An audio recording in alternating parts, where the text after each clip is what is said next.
شب معراج جس رات کو نبی کریم صلی اللہ علیہ وسلم تشریف لے گئے وہ اعلیٰ ترین رات تھی، عظیم الشان رات تھی، لیکن پوری سیرت طیبہ دیکھ لو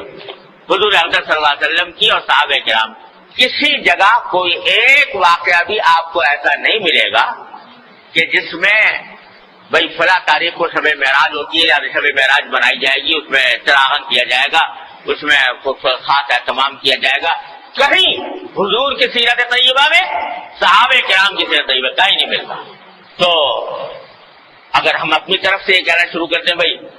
شب معراج میں چراغاں کرنا چاہیے،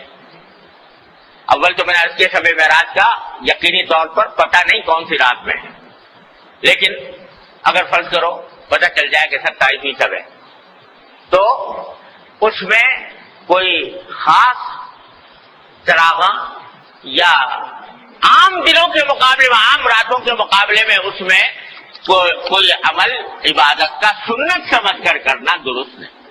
کسی کو بدعت کہتے ہیں. اسی طرح روزے کا معاملہ ہے، 27 رجب کے روزے کا، تو چونکہ اس میں کوئی صحیح حدیث ثابت نہیں 27 رجب کے روزے کی، اس واسطے حضرت عمر رضی اللہ تعالیٰ عنہ سے منقول ہے کہ اگر کوئی روزہ رکھتا تھا 27 تاریخ کو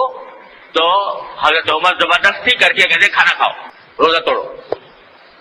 کیونکہ یہ تم سمجھ رہے ہو کہ سنت ہے، حالانکہ سنت نہیں، نبی کریم صلی اللہ علیہ وسلم کی سنت نہیں. ہاں عام دنوں میں کسی دن بھی روزہ رکھ لے، اس دن بھی رکھ لے، لیکن سنت سمجھ کر نہیں.